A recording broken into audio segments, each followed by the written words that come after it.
¿Qué es el agotamiento vascular y por qué es causado? Y por supuesto, ¿cuáles son algunas de las opciones para su manejo?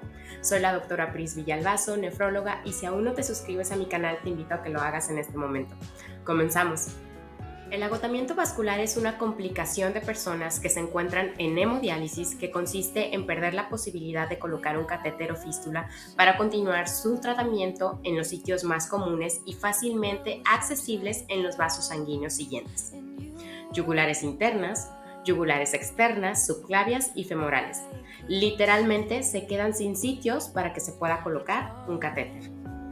Una de las principales causas es el tiempo en hemodiálisis, debido a que al paso de los años los distintos accesos venosos, ya sean catéteres o fístulas, pueden sufrir complicaciones como infecciones o trombosis, es decir, taponamiento causado por un coágulo que los lleva a dejar de ser útiles.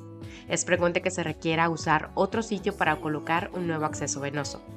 Además, debemos considerar que las personas con hemodiálisis suelen tener una mala calidad de vasos sanguíneos debido a la propia enfermedad y la coexistencia de otras enfermedades como la diabetes o la hipertensión arterial. Por ejemplo, en esta imagen puedes observar una vena. De manera natural debería parecer una manguera, pero nota cómo en el centro parece que estuviera más delgada. Así luce una estenosis, y usualmente es imposible colocar un catéter en esas zonas por el riesgo de rasgar el vaso y ocasionar sangrado.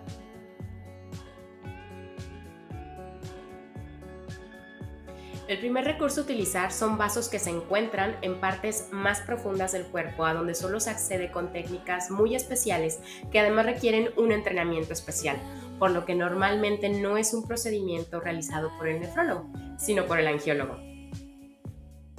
Los catéteres translumbares representan una opción viable, pero tienden a presentar una alta tasa de estenosis o disfunción.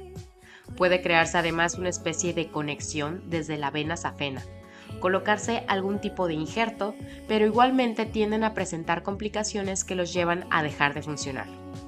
Opciones menos comunes son la colocación de catéter a través de venas hepáticas o incluso directamente en las venas renales, aunque este último abordaje tiende a dejar de funcionar al poco tiempo. Finalmente, la inserción de un catéter directamente en la aurícula del corazón puede representar la última opción de inserción de un catéter en pacientes con grave compromiso de vasos sanguíneos. Una relativamente nueva opción es conocida como HERO, por sus siglas en inglés, Hemodialysis Reliable Outflow, que consiste en un dispositivo que se coloca de manera subcutánea por cirugía, que además tiene una parte que es un bypass y es capaz de atravesar las zonas por donde el vaso sanguíneo se encuentra más estrecho, para así lograr llegar hasta la aurícula del corazón.